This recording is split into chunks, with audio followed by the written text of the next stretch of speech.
Assalamualaikum warahmatullahi wabarakatuh.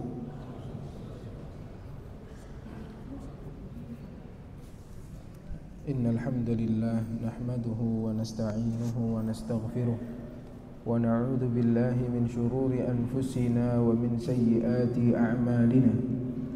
Man yahdihillahu fala mudilla lahu wa man yudlil fala hadiya lahu. Wa ashhadu an la ilaha illallah wahdahu la syarika lah wa ashhadu anna Muhammadan abduhu wa rasuluhu la nabiyya ba'dah. Salawatullahi wa salamuhu alaihi wa ala alihi wa ashabihi ajma'in, amma ba'd. Fa inna asdaqal hadithi kitabullah wa khairal hadi hadi Muhammadin sallallahu alaihi wasallam wa syarral umuri muhdatsatuha wa kullu muhdatsatin bid'ah wa kullu bid'atin dhalalah wa kullu dhalalatin finnar. Ikhwatil iman rahimakumullah. Alhamdulillah, kita bersyukur kepada Allah. Hari ini dalam keadaan baik dan aman kita dikumpulkan di salah satu rumah Allah, mempelajari salah satu kitab terbaik yang dikarang oleh ulama, yang disusun oleh Al-Imam An-Nawawi. Kita melanjutkan pembahasan kita di hadis yang ke-12 dari hadis Al-Arba'in An-Nawawiyah. Silahkan ada yang membaca hadisnya dan juga terjemahannya. Hadis ke-12, meninggalkan sesuatu yang tidak berguna. An Abi Hurairah qala Rasulullah sallallahu alaihi wasallam, min husni islamil mar'i tarkuhu ma la ya'ni. Dari Abu Hurairah radhiyallahu berkata, Rasulullah sallallahu alaihi wasallam bersabda, di antara kebaikan keislaman seseorang adalah meninggalkan sesuatu yang tidak berguna baginya. Hadis hasan riwayat Tirmizi dan lainnya. Barakallahu fiik. Hadis yang ke-12 dari kitab Al-Arba'in An-Nawawiyah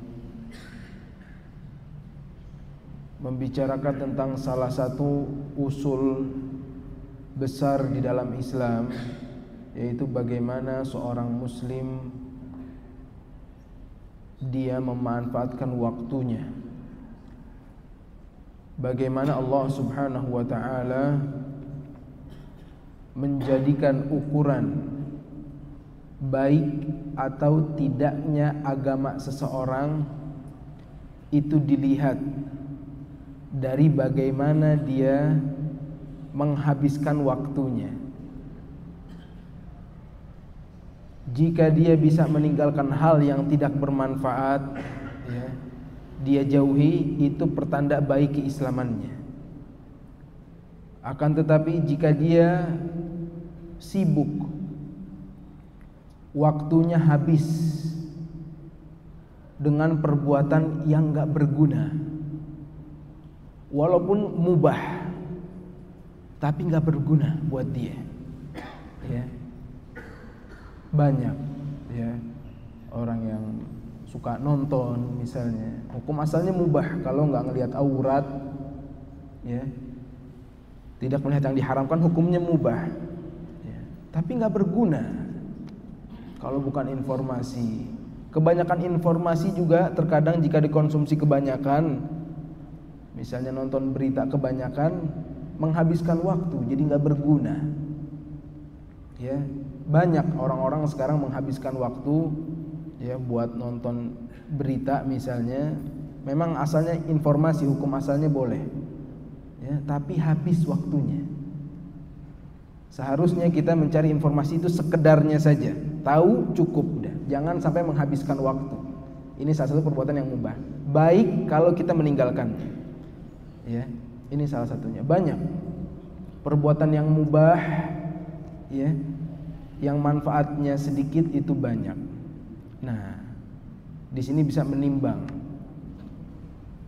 Kalau kita mau melihat orangnya baik, ya, kita sedang menilai nih orang ini baik atau enggak, misalnya. Mau menjadi saudara kita, mau melamar saudara kita, anak kita, keponakan kita, mau lihat Islamnya baik atau enggak, salah satu yang dilihat kegiatannya ngapain. Di waktu luangnya dia menghabiskan waktunya ngapain, yang ditanya itu. Baik ditanya langsung ke orangnya atau orang lain. Dia kalau libur misalnya Sabtu Ahad, ngapain dianya. Nah, yang berguna atau yang enggak berguna, itu bisa menjadi penilaian seseorang terhadap Islamnya. Karena hadis ini Rasulullah SAW berkata, min husni islamil mar'i, ya, termasuk baiknya Islam seseorang, dia bisa meninggal tarkuhu ma la ya'ni, dia meninggalkan hal-hal yang enggak bermanfaat bagi dia dunia akhirat. Dia bisa meninggalkan, memanage, ini kurang manfaat, ya, dia enggak lakukan. Ini kurang manfaat, dia nggak ucapkan, kurang manfaat. Ini nggak manfaat, dia nggak lihat. Ya, ini barometer besar ketika kita menilai seseorang atau diri kita sendiri, apakah Islam kita benar atau enggak. Lihat dari sini, ini hadis barometer. Ya. Islam kita baik atau enggak, lihat. Habisnya waktu kita kebanyakan di mana? Habisnya di mana? Apakah hal yang bermanfaat, bekerja, ya, beribadah, baca Al-Quran, belajar Al-Quran, baca hadis, misalnya setiap hari ada waktunya seperti itu, atau enggak, ya, bantu keluarga enggak, bekerja enggak, beribadah enggak. Wah, ini perlu dicurigai, kok bisa? Berarti Islamnya orang tersebut enggak beres, berarti enggak benar, ya. Bisa dilihat dari aktivitasnya. Ini hadisnya hasan, ya. Walaupun diperselisihkan para ulama, tapi jalannya ini banyak hadisnya, ya. Jalannya banyak, naik ke derajat yang hasan, bisa jadikan hujjah dan dimasukkan ke dalam kitab ini, salah satu kitab penting dalam mempelajari ilmu hadis, Al-Arba'in An-Nawawiyah, ya. Hadisnya bisa dijadikan hujjah, dan ini hadis sangat besar sekali. Jika seorang mukmin memahami hadis ini, dia selalu menimbang yang mau dia lakukan bermanfaat atau enggak, dia bisa meninggalkannya, maka dia sedang mengumpulkan banyak sekali kebaikan, ya. Nah, kita akan baca nanti syarahnya dari hadis ini. Ya, yang pertama, faedah yang pertama kita bisa ambil bahwasanya Islam seseorang itu bertambah dan berkurang sebagaimana keimanan. Ya, iman bertambah dan berkurang. Begitu juga keislaman orang. Islam bertambah dan berkurang. Dalilnya ini. Orang Islamnya bagus, ada yang Islamnya nggak bagus. Ya, dia bertambah dan berkurang. Bertambah berkurangnya salah satunya dengan ini. Lihat, waktu luangnya dihabiskan dengan apa? Dilihat. Ya, itu barometer keislaman orang. Timbangannya seperti itu. Kemudian dari hadis ini juga kita mengambil faedah bahwa orang yang disibukkan dengan sesuatu yang tidak bermanfaat bagi dia, ya, Islamnya dia tidak baik. Seperti orang yang suka bertanya tentang masalah-masalah yang tidak ada kaitannya dengan dirinya. Suka bertanya, kalau bertanya ini masalah tentang orang lain misalnya, sering ngurusin masalah orang lain tanpa ada niatan untuk membantu. Lihat, ini orang yang menghabiskan waktu tidak ada gunanya dan gampang terjerumus kepada keharaman. Kapan? Ketika sering mengurusi urusan orang, ya. Nggak ada niat bantu. Kalau ada niat bantu nggak apa-apa. Niat membantu saudara kita, ditanyain urusannya, nggak ada masalah. Niat membantu, dan itu perhatian muslim terhadap muslim yang lainnya. Ini nggak ada niat bantu, yang penting pengen tahu ini orang melakukan kesalahan, ya. Dikorek aibnya, harus tahu. Padahal bukan urusannya, dia tahu atau nggak tahu, dia nggak mungkin rugi, ya. Orang lain, bukan di sebelah rumahnya. Kalau di sebelah rumahnya dia mungkin perlu tahu karena khawatir nanti dia terancam, ya. Ini tetangga, bukan nempel di rumahnya, ya. Mau ngebantu enggak, tapi sering menanyakan tentang urusannya, mencari tahu urusannya. Dan ini masuk orang-orang yang sering tahu mencari tahu urusan orang-orang besar, lihat gosip, apalagi lihat berita artis, sama sekali nggak ada manfaatnya dunia akhirat, sama sekali nggak ada manfaatnya. Kalau kebanyakan, ini Islamnya pasti nggak baik, ya. Harus sadar diri, ya. Harus memeriksa masing-masing. Salah satu hal, jika dihabiskan nggak ada gunanya, itu menandakan keadaan keislamannya dia, ya. Jangan sering-sering, nggak ada manfaatnya. Waktu kita ini sangat berharga, ya. Nggak ada yang mengerti waktu berharga kecuali orang pintar,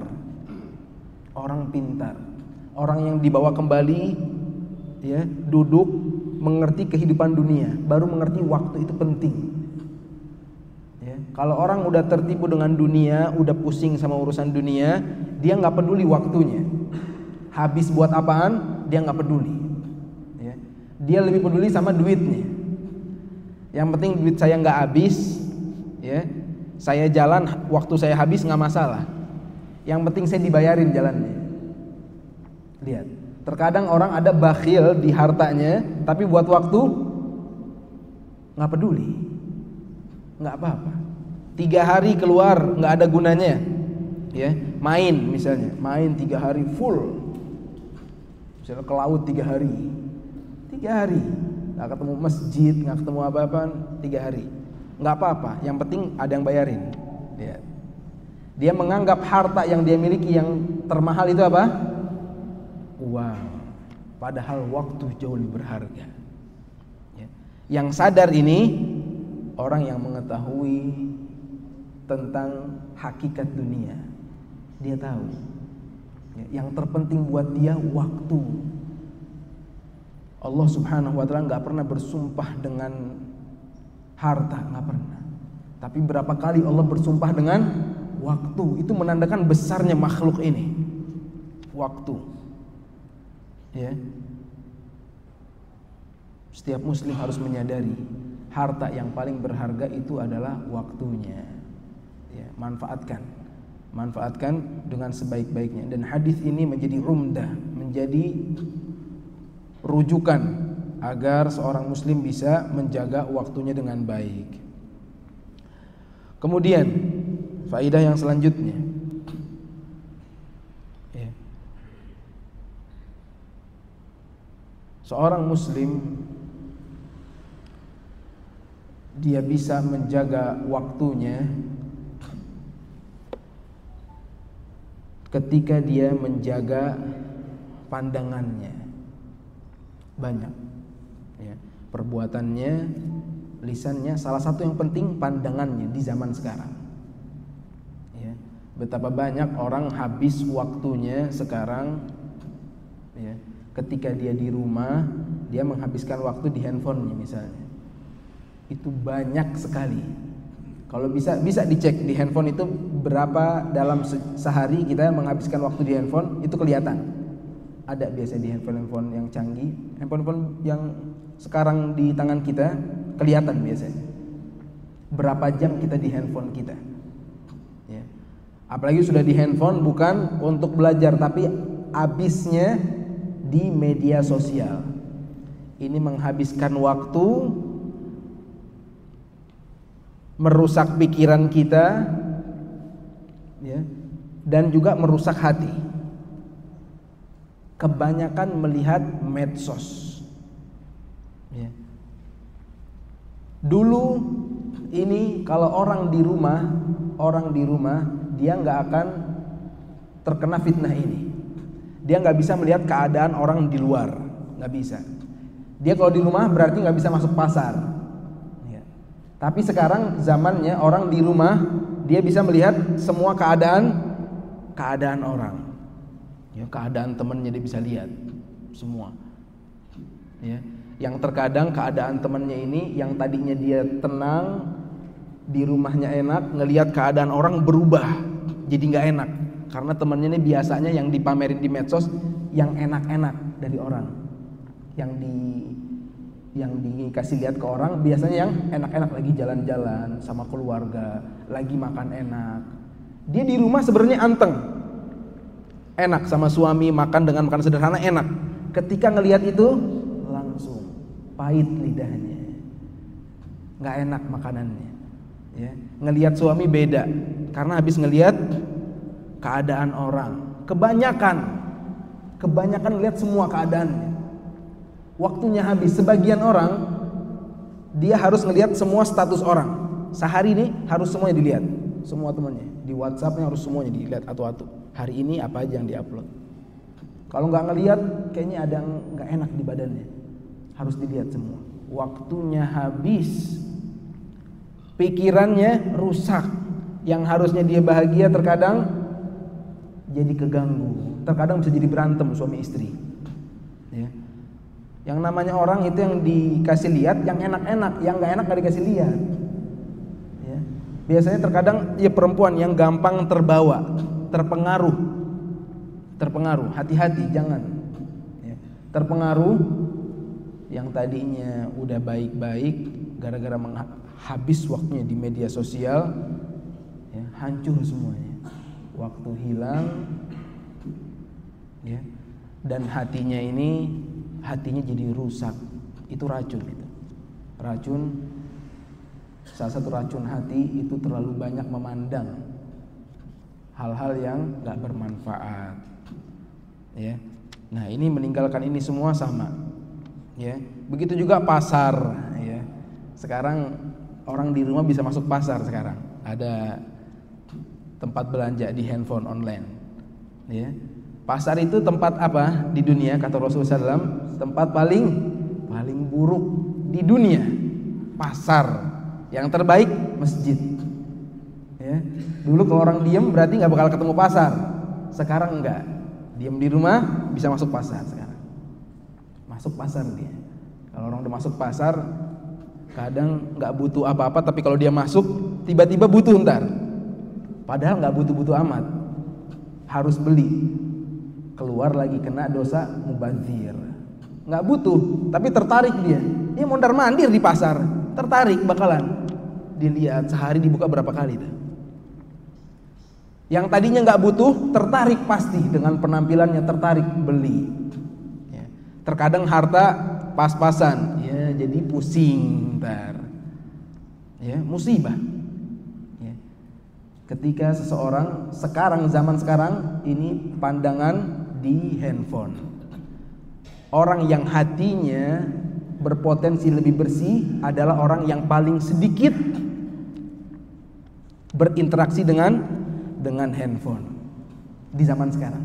Insya Allah hatinya lebih bersih. Nggak apa-apa, gaptek dikit, jangan merasa diri rendah, jangan. Ya, bahkan menghindari itu, kita tahu lebih sedikit itu lebih baik. Ya, karena urusan kita, setiap orang ini ada urusannya masing-masing. Ibu rumah tangga, ya fokusnya berarti ngurusin anak, bantuin suami, Ya, fokus itu berarti sudah fokus di waktu-waktu yang terbaik dalam menghabiskan waktu. Ya. Perempuan cara menghabiskan waktu terbaik ya berkhidmat kepada suami, ngurusin anak, ya. Jangan sampai habis di gadgetnya, ya. Jadi menjaga pandangan itu penting. Salah satu hal yang bisa kita lakukan untuk menjalankan hadis ini. Kemudian yang selanjutnya, Syekh Muhammad ibn Shalih Al-Utsaimin rahimahullah memberikan pertanyaan di sini. Terkadang ada timbul pertanyaan, kalau kita nggak mau mengurusi urusan orang sama sekali, apakah kita tidak mendirikan amar ma'ruf nahi mungkar? Nah, kalau kita benar-benar nggak peduli sama orang, ini orang mau ngelakuin dosa apapun, mau terjatuh ke dalam dosa pun nggak peduli, ya, karena mengamalkan hadis ini. Bukan urusan saya di surga ngurusin diri sendiri, ya, nafsi di surga, urusannya masing-masing, saya nggak ngurusin dia, karena hadis ini juga, ya. Itu cara berdalilnya salah. Kalau berdalil dengan itu salah,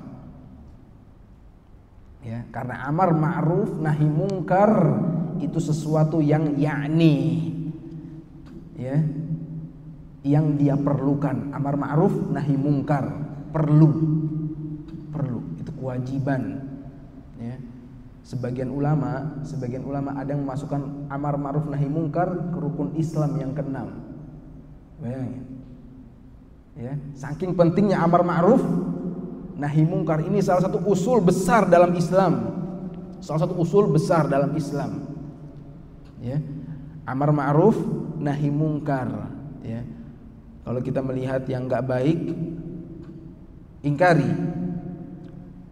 Punya power, ingkari langsung. Ya, kalau enggak punya, ya udah dengan lisan, nasihat pelan-pelan. Ya, harus diingkari. Minimal dengan hati, kalau enggak bisa ngapa-ngapain, dengan hati ingkari. Dan perintahkan, apalagi memerintahkan keluarga, anggota keluarga, itu wajib hukumnya wajib, ya. Jadi bukan karena hadis ini orang nggak peduli, karena Allah Subhanahu wa taala berfirman, wal takum minkum ummah yad'una ilal khair wa ya'muruna bil ma'ruf wa yanhauna 'anil munkar. Dan jadilah kalian umat yang memerintahkan kepada kebaikan, ya, dan melarang dari kemungkaran, ya. Ini hadis sangat besar sekali, ya. Orang yang meninggalkan perbuatan yang tidak berguna, maka dia telah menabung waktu yang sangat banyak sekali, ya. Baik, sekarang kita pindah ke hadis yang selanjutnya.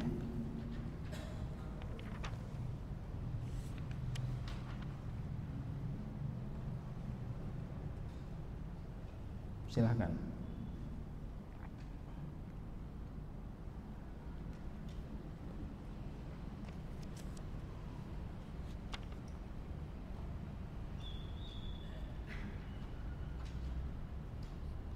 Hadis yang ke-13. Hadis ke-13, mencintai saudara. An Abi Hurairah an Abi Hamzah Anasih Imam Khadimi Rasulullah sallallahu alaihi wasallam anin Nabi sallallahu alaihi wasallam qala la yu'minu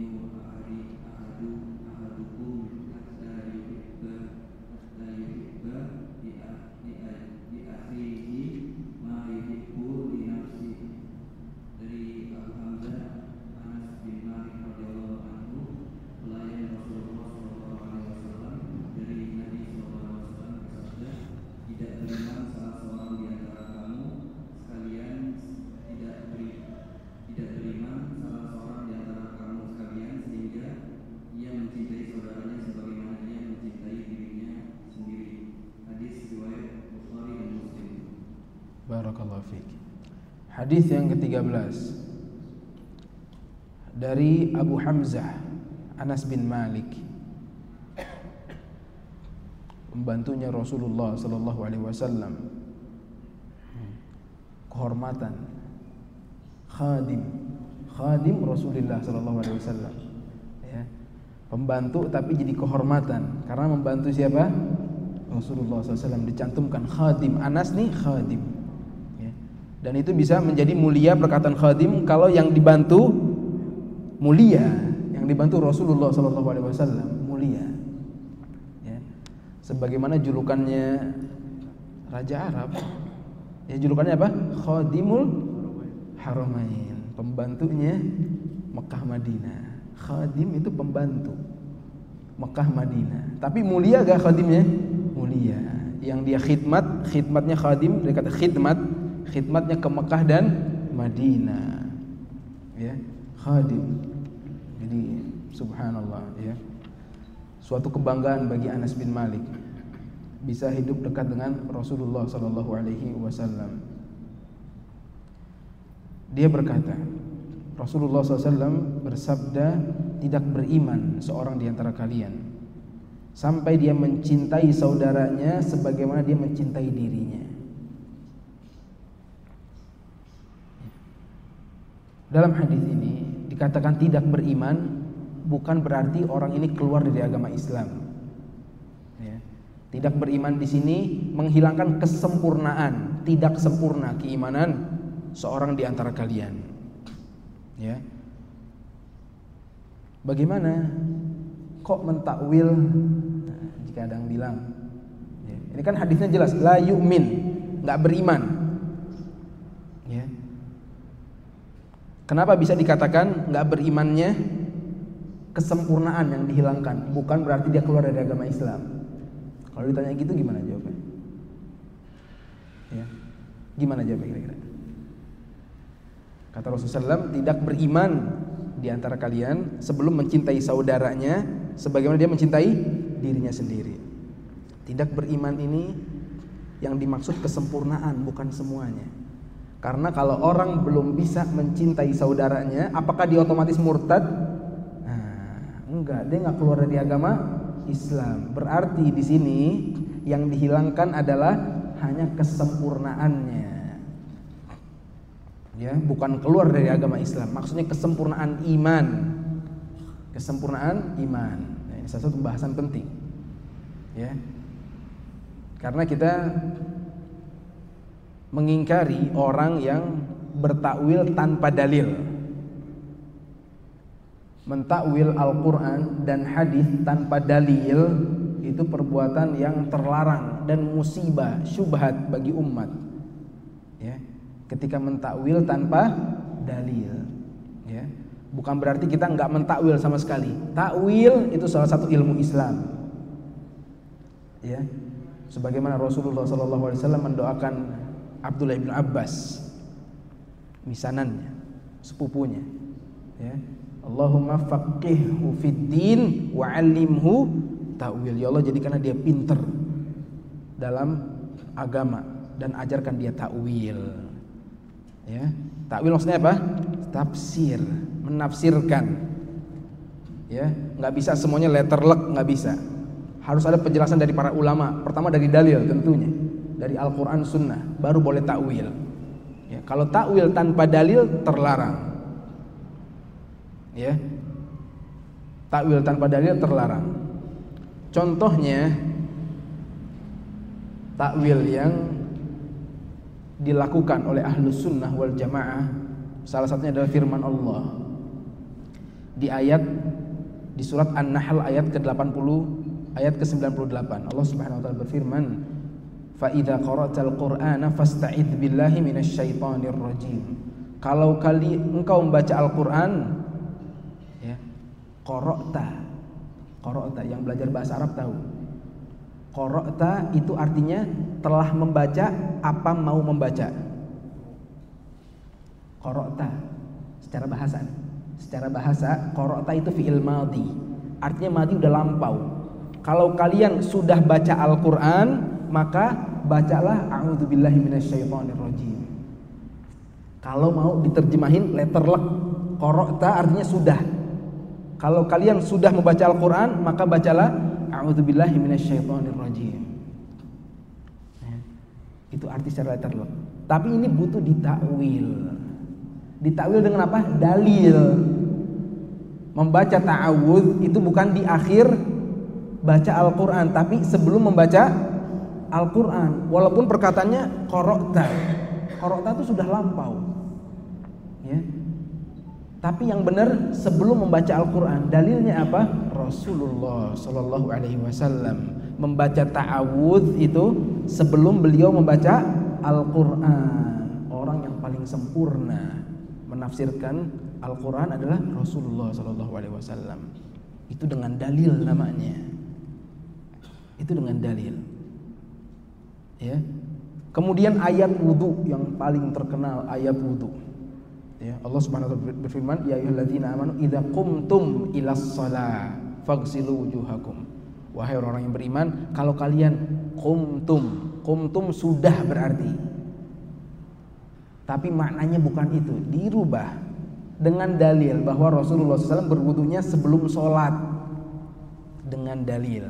Dan ini diperbolehkan. Ada banyak beberapa contohnya. Ya. Tapi jika mentakwil tanpa dalil, ini terlarang dan syubhat yang harus diwaspadai oleh setiap mukmin. Orang yang suka memudah mentakwilkan, Allah berkata begini, dia bilang enggak, bukan begitu, begini. Subhanallah, dari mana akal dia? Ini musibah. Ya, enggak ada dalil dari Al-Quran, dari perbuatan Rasulullah SAW atau sahabat, enggak, dari akal dia. Soalnya enggak masuk di akal dia. Ya, ini musibah. Ya, harus minta dalilnya. Salah satu takwil yang tidak ada dalilnya adalah orang yang mentakwil firman Allah Subhanahu wa taala, Ar-Rahmanu 'alal 'arsy istawa. Allah Subhanahu wa taala Ar-Rahman itu berada di atas arsy. Itu yang Allah katakan. Ya. Lebih 5 kali di dalam Al-Qur'an Allah mengatakan Allah berada di atas arsy dengan jelas. Allah Subhanahu wa taala mengatakan, dan Allah yang mau, dan Allah yang paling mengerti tentang dirinya sendiri. Enggak ada lagi yang mengerti tentang Allah kecuali dirinya dan Rasulnya Shallallahu Alaihi Wasallam. Kalau nggak ada penjelasan dari utusannya Rasulullah SAW, berarti nggak boleh dirubah maknanya. Berarti memang benar Allah Subhanahu Wa Taala berada di atas arsy. Ya, jangan ditakwil. Dia bilang nggak mungkin di atas arsy. Berarti Allah butuh sama arsy. Ini lihat nih manusia. Dia menyamakan pencipta dengan makhluk. Makhluk kalau di atas bangku, dia butuh bangku, kalau nggak jatuh. Allah Subhanahu wa taala pencipta langit dan bumi disamakan. Ketika nggak sama dirubah, bukan itu berarti. Ya. Kata dia Allah nggak mungkin butuh sama arsy. Siapa yang bilang Allah butuh sama arsy? Siapa yang bilang? Kita hanya mengimani Allah Subhanahu wa taala berada di atas arsy, dan itu Allah yang mengatakan itu. Dirubah sama mereka, artinya itu istaula katanya. Istaula artinya menguasai. Dari mana ini perkataannya? Menguasai dari mana? Ya, nggak ada dalilnya sama sekali, nggak ada dalilnya. Dan ini nggak boleh, ya, menghakimi seakan-akan menghakimi Allah Subhanahu Wa Taala, nggak boleh. Ya. Difikirkan dengan akal, bagaimana Allah turun ke langit dunia setiap sepertiga akhir malam, kan berada di atas arsy. Allah yang mengatakan ini, hadisnya sahih dari Rasulullah SAW. Imani saja, jangan samain kayak manusia terbang. Kalau ente begitu terbang, nggak mungkin ada di atas, nanti ada di sini soalnya. Allah yang menciptakan langit dan bumi, semuanya digenggam oleh Allah Subhanahu Wa Taala. Mampu ala kulli syai'in qadir, atas segala sesuatu mampu. Jangan ditimbang dengan akal yang segini, kecil akalnya. Ya. Allah yang menciptakan kita. Seakan-akan kalau kita menciptakan robot, kita ini ciptain robot. Tiba-tiba robot diskusi sama temannya lebih tahu tentang kita dibanding dia. Ya. Dia nih, kita menciptakan sesuatu, dikasih bisa berpikir sedikit. Kalau sekarang robot misalnya, ya, tiba-tiba robot sama robot diskusi, ya, bilang kalau kita nih nggak masuk akal, nggak bisa begitu, ya. Misalnya dipukul dari belakang, ini robot jatuh misalnya. Sedangkan di dunia robot nggak ada tuh cerita pukul dari belakang. Setahu saya harus dari depan, terus kena sensor kita gagalin misalnya. Kecil otaknya kan, nggak tahu, nggak pantas. Sama kayak manusia, Allah menciptakan kita, otak kita terbatas, kecil. Kita membicarakan masalah Allah Subhanahu wa Ta'ala, nggak bisa. Tugas kita mengimani. Ada Allah mengatakan imani. Jangan menjadikan akal ini barometer. Ini takwil yang salah, yang menjadi syubhat terkadang bagi sebagian kaum muslimin. Ya. Itu takwil dari perkataan la yu'minu, karena ini disinggung oleh Syekh di sini. Penting ini, salah satu pelajaran akidah, harus diyakini. Ya, harus diyakini. Ya, jadi takwil itu enggak semuanya terlarang. Boleh pada tempatnya, ada dalilnya boleh. Kalau nggak ada baru. Ya. Nah, itu pembahasan di kitab akidah. Ini salah satu contohnya saja. Kemudian kata Rasulullah SAW, nggak beriman di antara kalian kalau dia belum mencintai saudaranya. Nggak beriman. Di sini menandakan bahwa keimanan itu nggak cukup di hati saja. Nggak cukup dia beriman adanya Allah, adanya kematian, adanya hari akhir, kemudian nggak ada aksinya. Ini nggak cukup. Salah satu dalilnya adalah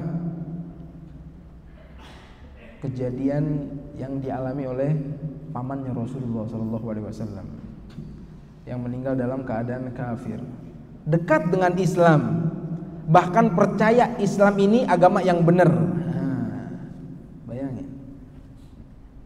Dia meyakini keponakannya ini keponakan yang gak pernah berdusta. Dia tahu semua yang keluar dari lisannya keponakannya ini pasti benar. Dia yakin. Tapi gak ada aksinya.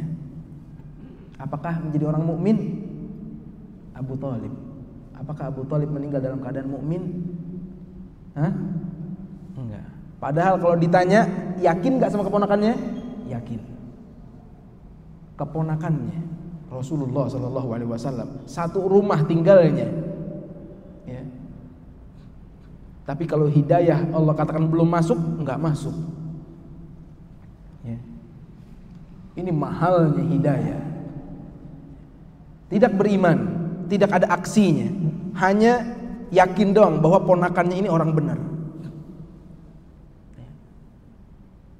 Kata Rasulullah SAW, diazab pamannya dengan azab yang paling ringan, tapi bukan menjadi orang mukmin. Intinya iman nggak cukup dengan hati, sebagaimana perkataannya yang diabadikan, perkataan Abu Thalib, walaqad alimtu bi anna dina Muhammadin min khairi adyanil bariyah dinan.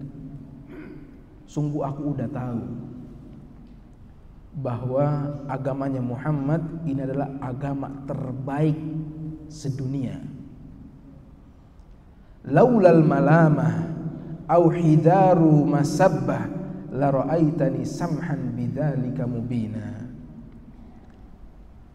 Kalau bukan takut celaan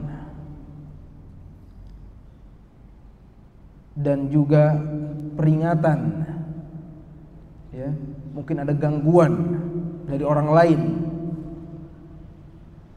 maka aku akan menerima agama ini dengan hati yang lapang. Aku akan menerima. Tapi karena takut celaan, takut gangguan dari teman-temannya, takut gangguan dari sahabat dekatnya, dia nggak mau beraksi, nggak mau beramal, nggak mau mengucapkan syahadat, wafat dalam keadaan belum beriman. Ini dalil terbesar bahwa keimanan itu nggak cukup di hati, harus ada aksinya.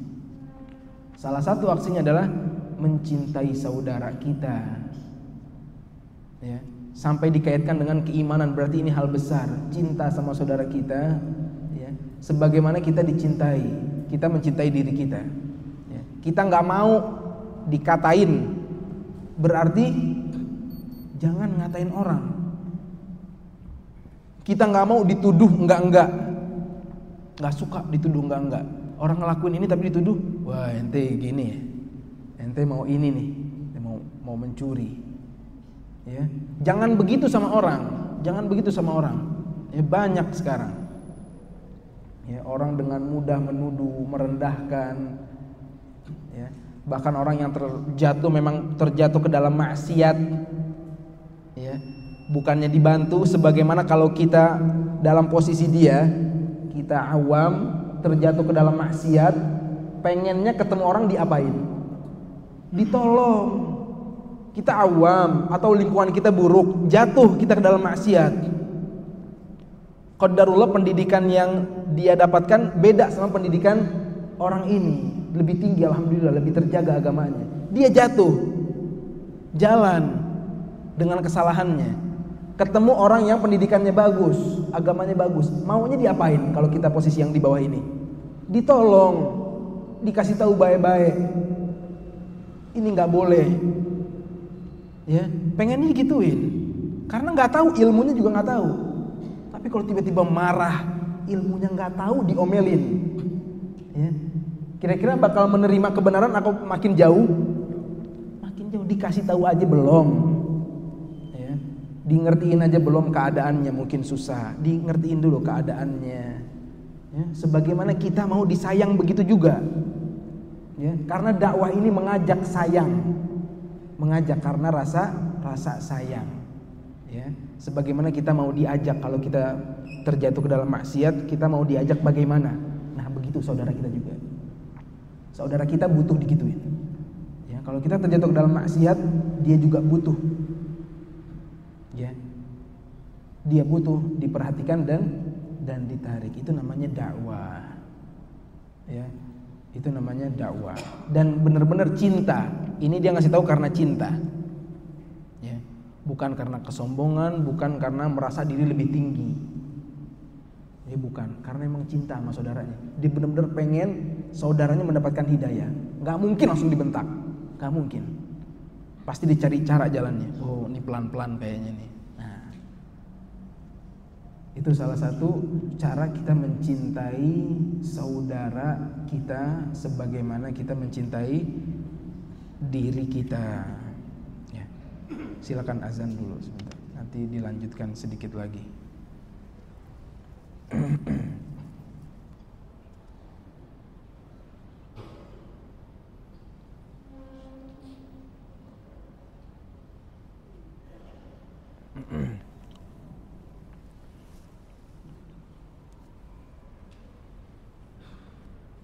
Alhamdulillah.